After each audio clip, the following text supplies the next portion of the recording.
नेता और चिंतक रघु ठाकुर मंगलवार को रायपुर प्रवास पर रहे। इस दौरान उन्होंने एशियन न्यूज से खास चर्चा करते हुए बताया कि राम मनोहर लोहिया के समय की समाजवादी पार्टी और 2024 की समाजवादी पार्टी में बहुत बदलाव आया है। उन्होंने कहा कि आज के समय की पार्टी एक संगठन बनकर रह गई है, जबकि पहले ये विचारधारा थी। उन्होंने राहुल गांधी की विदेश यात्रा को लेकर कहा कि राहुल गांधी को अपने देश की बुराई विदेश में जाकर नहीं करनी चाहिए।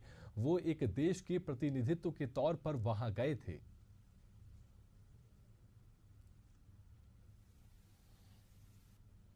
इस दौर में अगर समाजवाद को आपको समझना होगा तो कैसे समझे या फिर उनसे बातचीत करें जो समाजवाद को लेकर अभी तक चले। हमारे साथ रघु ठाकुर हैं जो समाजवादी बड़े नेता हैं और उन्होंने बाजाबता उस दौर से अपने जो राजनीतिक कैरियर है शुरुआत की। तो लोहिया के समय से उनसे हम बातचीत करते हैं और जानने की कोशिश करते हैं। सर, जब उस समय का समाजवाद था और 2024 के जो समाजवाद है उसको कैसे देखते हैं?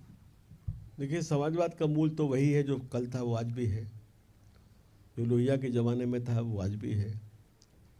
और अगर स्थितियों को अध्ययन करें तो जितनी स्थितियाँ बदलाव के लिए उस समय थी उससे 1000 गुना ज़्यादा आज हैं। आज की बेरोजगारी, आज की गरीबी, आज की समस्याएं, आज की विषमता, परंतु जो सामाजिक परिस्थितियाँ उनमें भी फर्क आ गया है।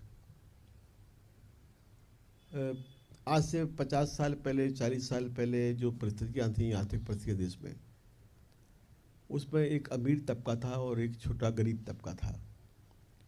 कर्मचारी भी एक प्रकार से गरीब तबके में थे। 300-400 रुपये, 500 रुपये महीने की तनख्वाह होती थी।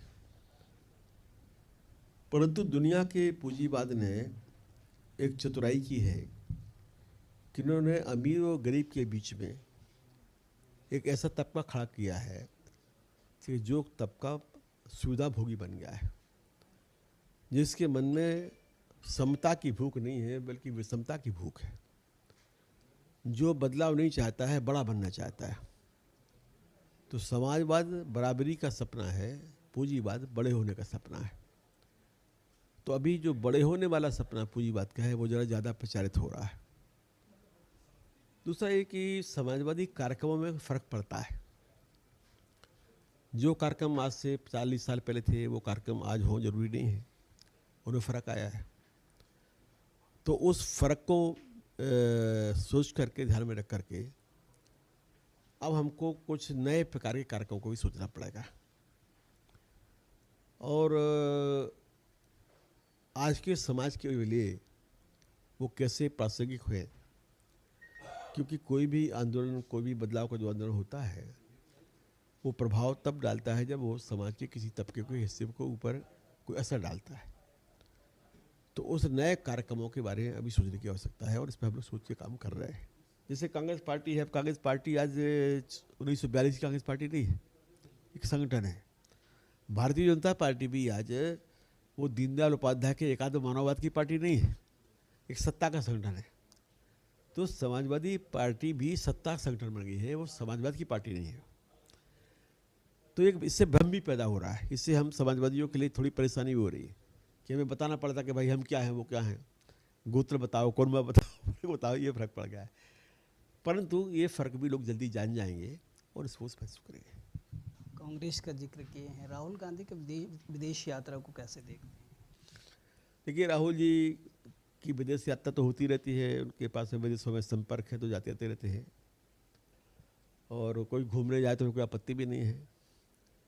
पर इतना जरूरी है कि जब वो बाहर जाएं तो बाहर की ज़मीन पर अपने देश की आलोचना ना करें। आप जब हिंदुस्तान से बाहर जाते हैं और एक राजनीतिक व्यक्ति के रूप में अगर आप जाते हैं तो कुछ मान्य परंपराएं हैं राजनीति की और लोकतंत्र की। आपको अपने देश की सरकार की आलोचना करने का अधिकार पूरा है, पर देश के भीतर करना चाहिए। बाहर जब आप जाते हैं तो बाहर आप उस देश के एक प्रकार के प्रवक्ता हैं, आप भले सत्ता में हो ना हो। मैं अगर मान लीजिए कल बाहर कोई देश में जाऊंगा तो मैं भारतीय तो हूँ ना, तो हमें अपनी कमियों को हम वहाँ नहीं कहेंगे। आप अपने घर से बाहर जाते हैं तो अपने घर के झगड़े को तो नहीं बताते वहाँ। ये तो कहते नहीं हमारे भाइयों में बड़ा अच्छा है, बड़ा प्रेम है, बड़ा सहयोग है।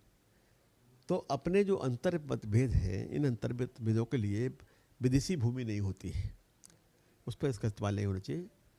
और राहुल जी को इस बात पे थोड़ा सुधार करना चाहिए। अब इस पर एक चर्चा जरूर लोग करते हैं कि साहब के मोदी जी भी करते थे, तो मोदी जी करते थे वो भी गलती करते थे, राहुल जी करे तो भी गलती कर गए। तो गलती का अनुकरण ये समझदारी नहीं है, गलती को ना दोहराओ ये समझदारी है। तो ये हमारे साथ रघु ठाकुर सर थे, जिन्होंने तमाम मुद्दों पर विस्तार से चर्चा की है। कैमरा पर्सन भगत परिहार के साथ इम्तियाज, एशियन न्यूज़, रायपुर।